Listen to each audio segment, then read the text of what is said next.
Megawati Jokowi tak semisi lagi. 1. Endorse Jokowi untuk Prabowo. 2. Kaesang jadi ketum PSI. 3. Jokowi tak hadir saat deklarasi Mahfud sebagai cawapres Ganjar. 4. Gibran maju sebagai cawapres Prabowo.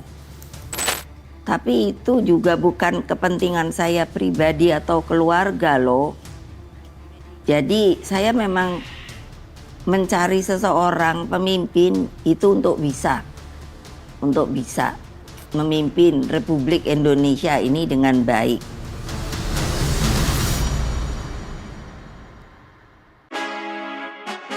Tepat 1 hari sebelum pendaftaran Capres-Cawapres di Pilpres 2024, Megawati mengumumkan pasangan duet Ganjar Mahfud di kantor DPP PDIP. Dengan mengucapkan Bismillahirrohmanirrohim, maka calon wakil presiden yang dipilih oleh Partai Demokrasi Indonesia Perjuangan yang akan mendampingi Bapak Ganjar Pranowo adalah Bapak Profesor Dr. Mahfud MD.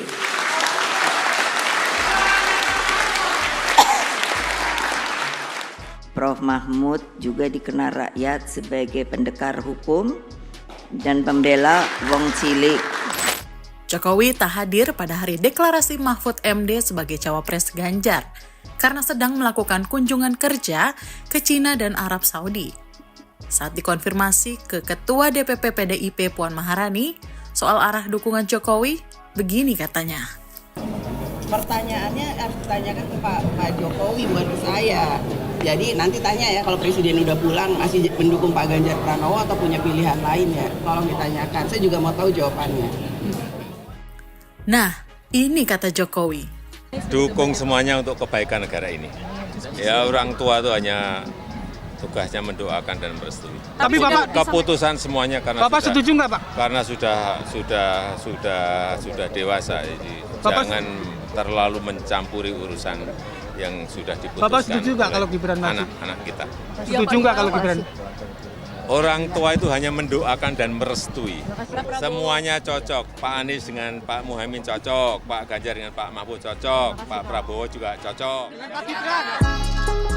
Pada hari deklarasi Mahfud MD sebagai cawapres mendampingi Ganjar, Gibran seharusnya datang ke DPP PDIP untuk bertemu dengan Hasto, namun batal.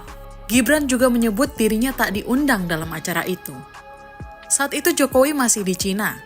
Ganjar Mahfud lanjut daftar Capres-Cawapres KPU keesokan harinya, yang juga bertepatan dengan jadwal pendaftaran Anies Caimin. Prabowo belum ambil langkah nunggu Jokowi pulang. Jokowi tiba di Jakarta pada Sabtu 21 Oktober. Kedatangannya pun disambut oleh Prabowo. Di hari itu Prabowo pun belum mendeklarasikan cawapresnya. 21 Oktober 2023, Golkar resmi menyatakan dukungannya untuk Gibran sebagai cawapres Prabowo Subianto.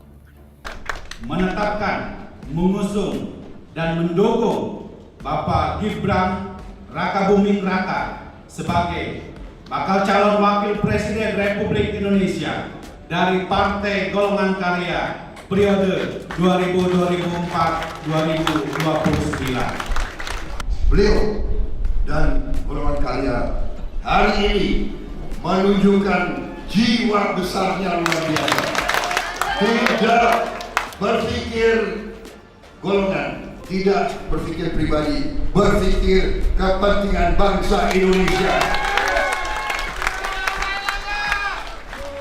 Dari lubuk hati saya paling dalam, saya hormat sama golongan karya.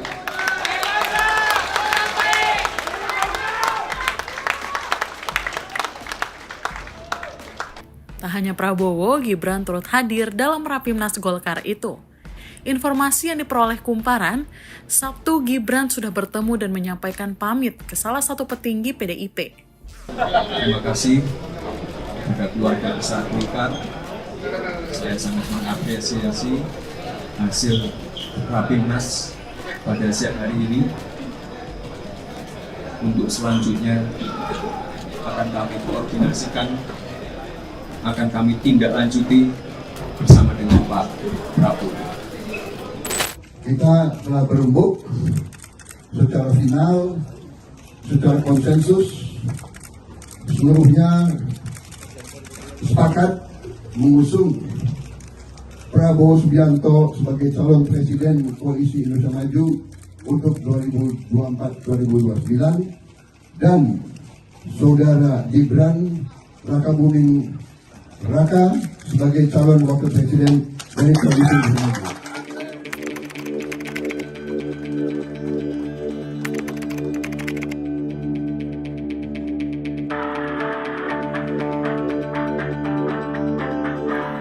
Lahir dan besar di PDI Perjuangan, keberpihakan Jokowi terhadap Prabowo dianggap sebagai sinyal keretakan hubungannya dengan Megawati.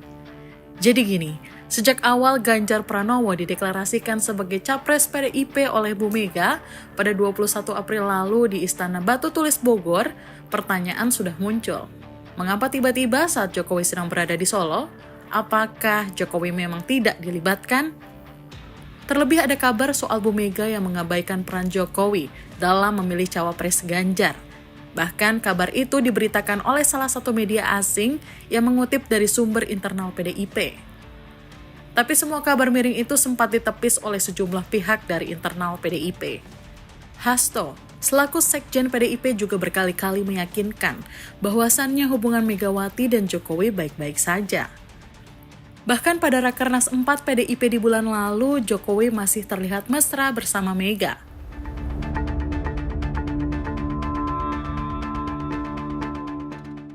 Saya kira mungkin memang akan muncul semacam ketegangan gitu ya antara Pak Jokowi dengan PDI Perjuangan. Justru itu saya melihat ada kemungkinan, tetapi kok secara rasional apa iya Jokowi mau mengambil itu ya. Di dalam survei belum tentu juga mereka menang gitu ya. Sementara mungkin akan mengorbankan, dia kan sudah lebih dari 20 tahun di PDI Perjuangan gitu ya, dan diusung terus oleh PDI Perjuangan dalam karir politiknya sebagai kepala daerah sampai menjadi presiden gitu. Iya, akan menjadi presiden buruk bahwa dia meninggalkan partai yang membesarkannya gitu. Menurut saya sih citranya jadi buruk gitu. Buat masyarakat Indonesia predikat sebagai pengkhianat itu kan buruk kan. Dan itu akan terus diingat gitu. Pak Jokowi itu udah ngono lho, mentang-mentang. Lah iya, padahal Pak Jokowi kalau nggak ada PDI Perjuangan juga aduh kasihan dah.